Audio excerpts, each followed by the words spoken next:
Il pleuvait des cordes sur les pavés de Marseille lorsque Malik Diarra sortit d'une ruelle sombre. Ses vêtements étaient usés, ses chaussures trouées laissaient entrer l'eau glacée et son estomac grondait de faim. Ancien militaire de l'armée française, il n'était plus qu'une ombre de lui-même. Accusé à tort d'un vol sur une base militaire des années plus tôt, il avait tout perdu, son poste, son honneur et son avenir.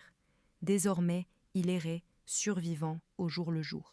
Il repensait souvent à cette époque, aux jours de rigueur et de discipline, à ses camarades qu'il avait abandonnés lorsqu'il avait eu le plus besoin de soutien. Il se souvenait du jour de son renvoi, des regards dédaigneux de ses supérieurs, des chuchotements des autres soldats. Chaque nuit, ses souvenirs revenaient le hanter, l'empêchant de fermer l'œil.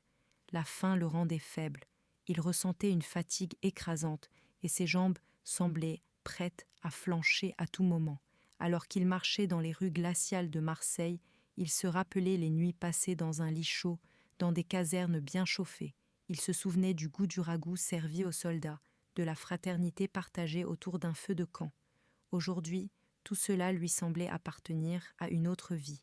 Il avait essayé de chercher du travail, mais qui engagerait un homme qui n'avait plus rien, dont les vêtements en lambeaux et le regard marqué par la détresse inspiraient plus de méfiance que de confiance? Chaque tentative se soldait par un échec amer. Il était invisible aux yeux de la société. Léonard Fournier était un homme frustré. Autrefois ambitieux, il avait rêvé d'une vie plus confortable, d'un commerce florissant, mais la réalité l'avait vite rattrapé. Son épicerie ne marchait pas comme il l'espérait. Il passait ses journées à regarder les clients défiler, la plupart préférant les grandes surfaces. Il nourrissait une rancœur profonde envers ceux qui, selon lui, ne faisaient aucun effort pour s'en sortir.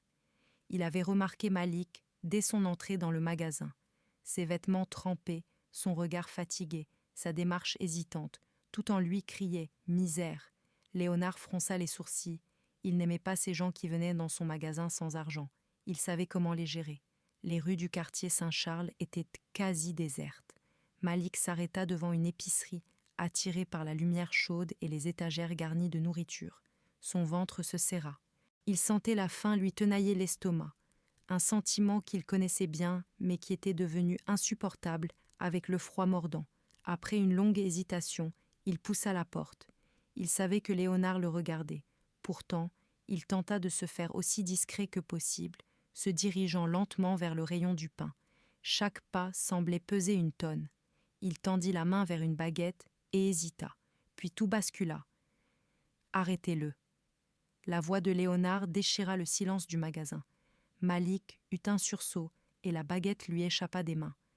Avant qu'il n'ait le temps de dire quoi que ce soit, il sentit une pression brutale dans son dos. 2 policiers venèrent de l'empoigner, le plaquant violemment au sol. « Non !» s'écria Louise depuis l'entrée, mais personne ne l'écouta. Malik sentit le froid du carrelage contre sa joue, puis une douleur lancinante lorsqu'on lui passa les menottes. Des murmures s'élevèrent autour de lui. Les clients secouaient à la tête, certains murmurant des paroles accusatrices. Un de plus, c'est toujours les mêmes. Il n'avait qu'à travailler au lieu de voler. Malik tenta de parler, mais la voix d'un policier le coupa net. « Tu auras le droit de parler au tribunal. » Louise, 10 ans, regarda la scène avec horreur. Son cœur battait la chamade. Elle savait ce qu'elle avait vu. Elle avait vu Léonard glisser quelque chose dans la poche de Malik. Pourtant, personne ne l'écoutait. Elle agrippa le bras de sa mère.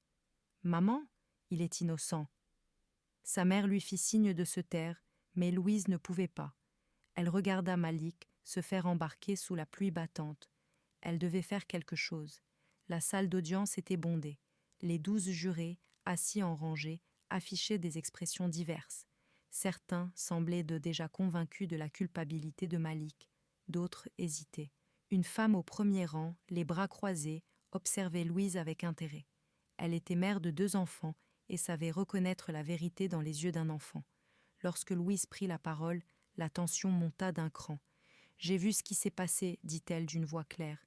Monsieur Malik n'a rien volé. » Le procureur, un homme en costume sombre, esquissa un sourire ironique. « Mademoiselle, vous êtes très jeune. Comment pouvez-vous être sûre ?» Louise prit une grande inspiration. « Parce que j'étais là, J'ai vu M. Fournier mettre quelque chose dans la poche de Malik avant d'appeler la police. Un silence pesant s'abattit sur la salle. Les jurés échangèrent des regards. La femme au premier rang hocha lentement la tête. Un homme, un retraité à la barbe grisonnante, tapota son stylo sur la table, pensif. Puis le juge ordonna la vérification des caméras de surveillance. Lorsque les images confirmèrent les dires de Louise, un murmure parcourut la salle. Léonard Fournier pâlit, ses mains tremblant légèrement. Il tenta de justifier son acte, mais c'était inutile. Le jury, auparavant divisé, était désormais unanime. Le verdict tomba quelques heures plus tard. Malik Diarra est déclaré innocent. Louise ferma les yeux un instant, soulagée. Quand Malik quitta le tribunal, Louise et sa mère l'attendaient. Claire Dufresne lui tendit une carte. « Mon association aide les gens dans votre situation. Nous pouvons vous aider à repartir à zéro. » Malik hésita, puis prit la carte. « Merci, » murmura-t-il, la gorge serrée. Il savait que ce n'était que le début, mais pour la première fois depuis longtemps, il avait une chance.